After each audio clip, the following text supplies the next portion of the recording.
इस जमीन पे हजारों साल पहले मशरिक व मगरिब पे हुकूमत करने वाला एक बदतरीन बादशाह जो अपने आप को खुदा कहलाता था। इसका नाम नमरूद बिन किनान बिन साम बिन नूह था। इसका पाया तख्त बाबुल था। ये पहला वो बादशाह था जिसने सबसे पहले ताज अपने सर पे पहना ताकि लोगों को मालूम हो कि उनका खुदा नमरूद है।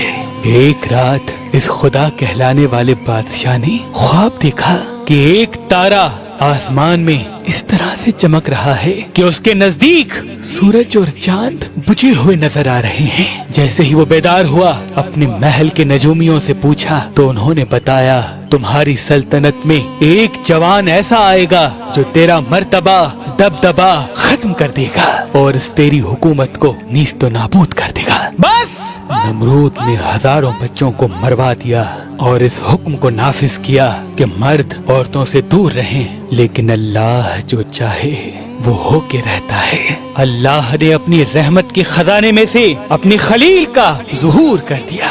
तारीख ने लिखा कि हजरत इब्राहिम की वालदा जब हजरत इब्राहिम की आमद हुई, कई सालों तक अपने इलाके से बाहर रही और अपने बेटे इब्राहिम को गार में छुपा दिया। तकरीबन 7 साल आपकी वालदा मोहतरमा उस गार में छुप के आती, आपको दूध पिला के वापस बाबुल चली जाती। जब आप ज़माना बुलूगियत की तरफ बढ़ने लगे तो आपके चचा आसिर ने ये चाहा कि आप उनके साथ आके रहें और उनके काम में हाथ बटाएं। हजरत इब्राहिम अलैहिस्सलाम जब आके शहर रहने लगे, लोगों को देखा कि कोई सूरज की पूजा कर रहा है, कोई आग की पूजा कर रहा है, कोई बुतों की पूजा कर रहा है, कोई नमरूद को खुदा कह रहा है। आप फरमाने लगे, अल्लाह तो वो है जो हर चीज पे कुदरत रखता है। ये सूरज तुलू होके गायब हो जाता है, कैसे हो सकता है ये खुदा हो? ये आग पानी से बुझ जाती है, कैसे हो सकता है ये खुदा हो? ये नमरूद हमारी तरह सो जाता है, बीमार हो जाता है, कैसे हो सकता है ये खुदा हो? ये बुत जिनको हमने ही अपने हाथों से बनाया,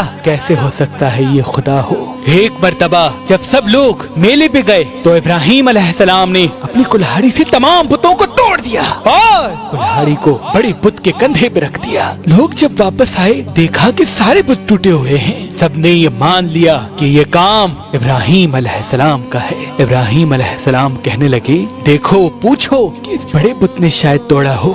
सब हैरत से पूछने लगे कि ये बुत कैसे तोड़ सकता है? तो आप फरमाने लगे, मैं भी तो यही कहना चाहता हूँ कि जब ये किसी बुत को तोड़ नहीं सकता तो ये हमारा खुदा कैसे हो सकता है? नमरूद ने ये हुक्म नाफिज करवाया कि एक ऐसी आग जलाई जाए जिसमें इब्राहिम को इस तरह से जलाया जाए कि लोग इबरत हासिल करें। 2 सालों तक लकड़ियों को जमा किया गया और एक बहुत ही बड़ी आग जलाई गई। फरिश्तों ने अल्लाह की दरबार में फरियाद को बुलंद किया कि ऐ अल्लाह, हमें हुक्म दे कि हम तेरी खलील को बचा सकें। अल्लाह ने फरमाया, जाओ देखो, अगर इब्राहिम तुमसे मदद तलब करे तो जरूर उसकी मदद करना। हर एक फरिश्ता इब्राहिम के पास आके कहने लगा, ऐ अल्लाह के नबी, ऐ अल्लाह के खलील, हुक्म फरमाए, हम आपकी मदद करें। इब्राहिम ने फरमाया, मेरा दोस्त मेरी मदद करेगा, मेरा अल्लाह खुद मेरी हिफाजत करेगा। बस जैसे ही नमरूद ने मंजनी में डाल के अल्लाह के नबी को आग में डाला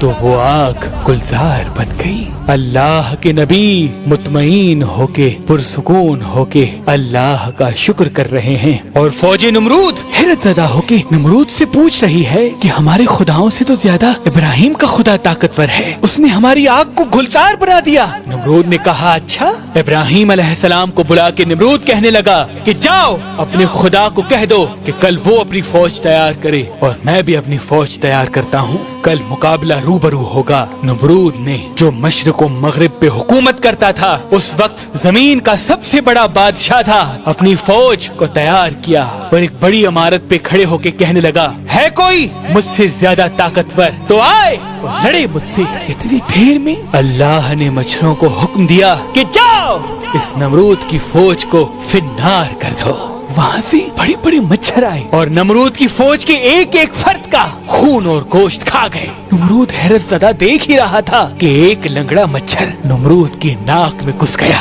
नमरूद अपने सर को दीवारों पे मारने लगा कि मुझे कोई बचाए, लेकिन अफसोस अल्लाह का अज़ाब जब आता है तो कोई किसी को बचा नहीं पाता। वो फौरन अपने महल में आया, बेचैन होने लगा, अपनी खादमीन से कहने लगा कि अपनी जूतियों से मेरे सर को मारो। जब जब नमरूद के सर पे कोई जूता मारता था नमरूद को सुकून आता था, क्योंकि वो मच्छर नमरूद की नाक से होते हुए नमरूद के दिमाग तक आ पहुंचा और धीरे धीरे उसके दिमाग को चाटता रहा। तारीख ने लिखा वो बदतरीन बादशाह, वो जो अपने आप को खुदा कहलाकर अल्लाह के बंदों को गुमराह करता था, अब वही बंदे अपनी जूतियों से उसका सर पीटते थे और ऐसे तड़प तड़प के वो फिन्नार हो गया।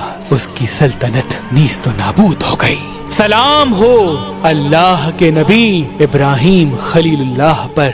बेशक अल्लाह के सिवा कोई खुदा नहीं और वो ही है जो हर चीज पे कुदरत रखता है, जो हर चीज पे कुदरत रखता है।